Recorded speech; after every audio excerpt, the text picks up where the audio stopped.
সকাল সকাল ঘুম থেকে উঠে এদিকে এই যে দেখো দুইটা কবুতর এক লগে। তারপরে আমি ভাবলাম ভিডিও করে রাখি, তোমাকে অল্প দেখাই দিলাম। তো সকাল সকাল আমি ঘুম থেকে উঠেই আমার দিনটা আরম্ভ করলাম গরম জল দিয়ে। এই যে গরম জলটা ফার্স্ট টাইমে কইরে নিয়েছিলাম, কইরে আমি ফার্স্টে খাই নিতেছি।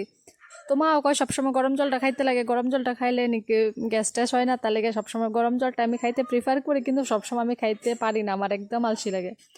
তার লেগে আজকে বনু কইতাছিল, তো বনুর লেগে ধর এদিক দিয়ে বাইরে লইছি, ওগরে দিয়া টিয়া পরে আবার চা বানানিতে লেগে পড়ছি। চা বানাই আমি বাবুর লেগে এখানে বাইরে নিতেছি, কারণ চা আমি সকালবেলা খাই না, এখন বাবু চা খায়।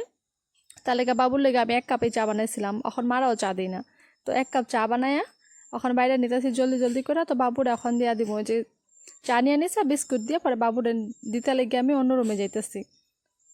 পরে বাবুরে চাটা দিয়ে আমি এদিক দিয়ে ভাত ভাজি বানাই নিমু। তো কতগুলি বুট ভিজিয়ে রাখছিলাম, বুটগুলি ফার্স্টে সিদ্ধ করে নিয়েছি, সিদ্ধ করে পরে এগুলি বুটগুলি ভাজিয়ে নিয়েছিলাম। আর অন্য চারে দেখো বাবু মাছ রাখছে 2টা কমলকাট মাছ। তো মাছগুলি রেখা তো আমি ভাত ভাজিটা ভাবলাম আগে জলদি জলদি করে নিই, বনু ওরা স্কুলে আর কলেজে যাইব, কারণ আমার তো 2টা বনু।